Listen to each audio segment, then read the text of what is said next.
আসসালামু আলাইকুম জনাব। আজকে আমি কিছু কথা বলবো। পৃথিবীতে আল্লাহর রহমতে কিছু ভালো লোক আছেন, নাহলে আল্লাহ পাক এই পৃথিবীটা রাখতেন না। আমি অর্থনৈতিকভাবে একটু অনেক দিন যাবৎ দুর্বল হয়ে আছি। টাকা ইনকাম হচ্ছে ঠিকই, কিন্তু ঋণ পরিশোধ করার জন্য খুবই কষ্টকর হয়ে যাচ্ছে। আমার বাসার মিটারের টাকা ছিল না। আমি ভুলবশত একটি নাম্বার রিচার্জ করার জন্য ভুল হয়ে গেছে, ওই নাম্বারে টাকা চলে গেছে। রাত্রে দেখি আমার মিটারে টাকা যায়নি।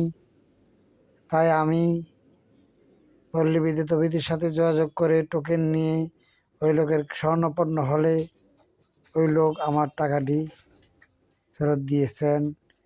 কিন্তু সে ইচ্ছে করলে টাকাটা ঘোরাতে পারতেন, কারণ তার তো দোষ ছিল না, দোষ তো আমার। সে ভালো লোক বিদায় সে আমার টাকাটা ফেরত দিয়েছেন।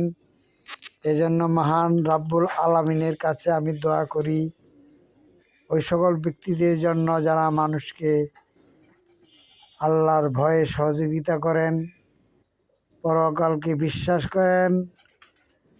আমি তাদের হয়ে বলছি, তাদের পাক যেন আল্লাহ পাক তাদের স্বাস্থ্যটাকে ভালো রাখেন, তাদের যেন কোনো কষ্ট ক্লেশ না হয়। আমি মন থেকে দোয়া করতেছি ওই সমস্ত লোকদের জন্য যারা মানুষের পরোপকার করে, আর যারা পরের ধন হরণ করে সে সমস্ত ভাইদেরকে আমি বলতেছি, আপনারা ঠিক হয়ে যান। আল্লাহ চায় তো আপনাদেরকে হেদায়েত দান করুক। বলেন, সকলে বলুন আমিন।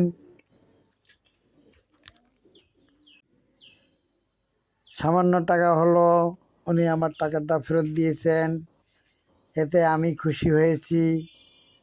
আমার কষ্ট পেতে হয় নাই, তাই আল্লাহ পাকও খুশি হবেন ইনশাল্লাহ।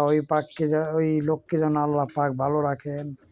আমি মন থেকে দোয়া করলাম, আল্লাহ পাক ওনাকে যেন সুস্থ রাখেন, ভালো রাখেন, উনি যেন মানুষের উপকার করতে পারে। সেজন্য আমি আল্লাহর কাছে মন খুলে দোয়া করি, হে আল্লাহ, যেই লোকটি আজকে আমাকে বিপদ থেকে উদ্ধার করেছে তাকে আপনি ভালো রাখেন। যারা মানুষের উপকার করবেন সে সমস্ত ভাইদের উদ্দেশ্যে বলতেছি, মানুষের ক্ষতি করবেন না।